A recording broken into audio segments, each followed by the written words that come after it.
That's my opinion. I'm entitled to my opinion. You can say anything against me. Yan. Nakikisuyo ka eh. No, sir. No, you're a public servant, sir. You're a public servant. Huwag ka dapat magbalat sibuyas. Public servant ka, sir. And I'm entitled to my own opinion. And you can also say anything against me. At tatanggipin ko yan. Dahil you're entitled to your opinion. Nakisuyo ka para makausap yung tao. Ngayon sasabihan mo kung weak leader Nakisuyo ko para sabihin sa'yo, yung tao mo gumawa ng mali. Disiplinahin mo yung tao mo gumawa ng mali, sir. Mali yung tao mo, sir. Hindi ikaw mali. Mga idol, pakinggan natin to. Isang corner sa Las Piñas pumalag kay Idol Rapi Tulfo. Ayan, panoorin natin. Bago ko makalimutan, comment at react at share nitong video na ito, mga idol.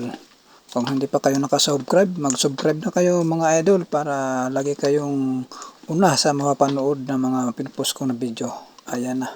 Sige, panoorin natin itong mga idol. Lagyan natin ng sound na Idol Rapi Tulfo para maganda natin panoorin at pakinggan. Ito na!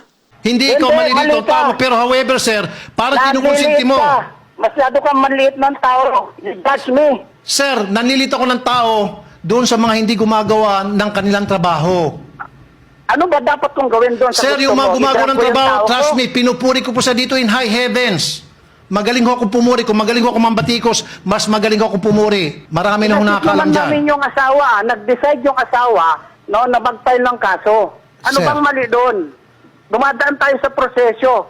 Tapos sasabihin mo, weak leader ako. Kasi sir, Oh. tao mo kasi yan, sir. Meron tayong korte.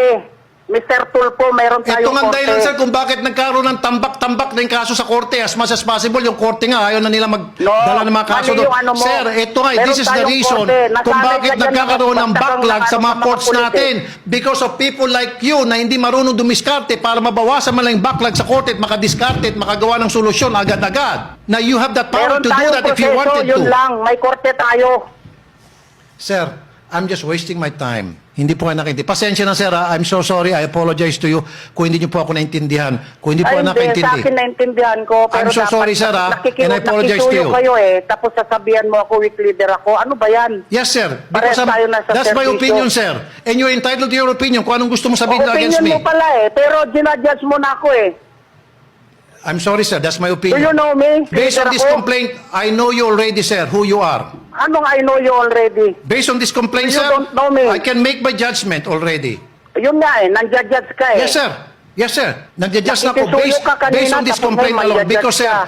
this a leader can be defined by what kind of people he has. And this is the kind of people you have, and you don't know how to discipline Kaya this kind nga of po, people. dapat kasuhan niya. Kasuhan niya. Ito nga po ang dahilan kung bakit po nagkakaroon ng backlog sa mga korte na kaya naman ayusin natin kung gustuhin natin by simply calling